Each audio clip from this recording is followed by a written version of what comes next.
يا سلام على الأكلة اللي تفتح النفس. والله احنا قاعدين بالليل كده فكرنا فيها الصراحة يعني. ما شاء الله تنفع غدا وعشاء، حاجة جميلة جميلة يعني. السلام عليكم ورحمة الله وبركاته حبايبي اللي متابعيني، عاملين ايه؟ احنا النهارده هنعمل الجزء التاني للعيش باللحمة، اللي هو انا عملته معاكم على القناة الحواوشي الاسكندراني. عملت العجينة معاكم بالخطوات واحدة واحدة. النهارده قلنا نعمل ايه؟ هنعمل بالعيش اللي هو البلدي بتاع اللي هو ابو ردة. انا مدبله طبعا اللحمه غني عن التعريف زي ما انتم شايفين. طبعا العيش عندي جبت ب10 جنيه، ما كترتش كتير يعني. إيه، وجبت زي نص لحمه كده، بصلتين حلوين وبقرة بقدونس، وتعرفين طبعا التتبيله وكده.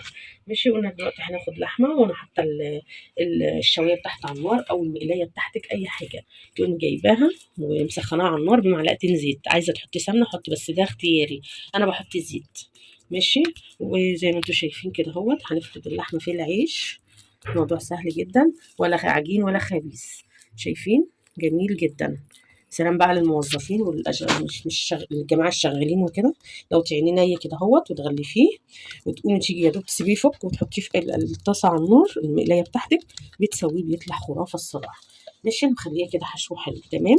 هنروح دلوقتي هعمل كمان واحد. طبعا زي ما انتم شايفين هدهنه بالزيت كده اهوت عشان يتحمر معايا، يبقى في التقرمشه الحلوه بتاعتنا اللي احنا بنحبها ديت.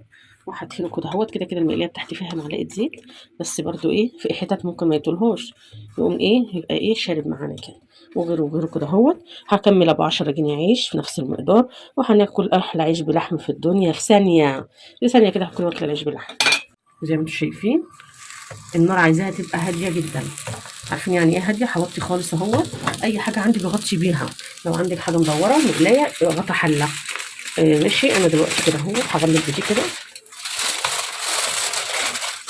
ما مش هقلبه الا لما اعرف ان الناحيه الاولانيه احمرت، الصوره دي مقطوعه كده مش اشكال. بس كده اهو هحط عليه النار وهوريه. شايفين الحركات والتركات الحلوه؟ طبعا يبقى على نار هاديه يا جماعه. نار يعني ايه تكون متوسطه. شايفين؟ ان شاء الله. طبعا دولت قسمتهم كده اهو، طبعا عشان سخن تتعمل كده اهوت. واو حكايه. عملنا احلى عيش باللحمه في ثانيه. كل دوره يعني تحطي كل رغيفين كده في الشوايه بتاعتك او المقلايه بتاعتك بتاع ربع ساعه كده على النار، وتغطيه عشان يستوي اللحمه، تستوي من جوه زي ما انتم شايفين.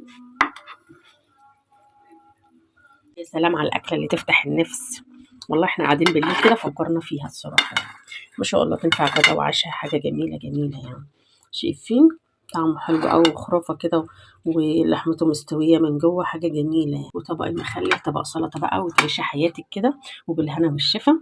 بتعملوها يعجبكم إن شاء الله. ما تنسوش اللايك والاشتراك في القناة عشان يوصلكم مني كل جديد. السلام عليكم ورحمة الله وبركاته.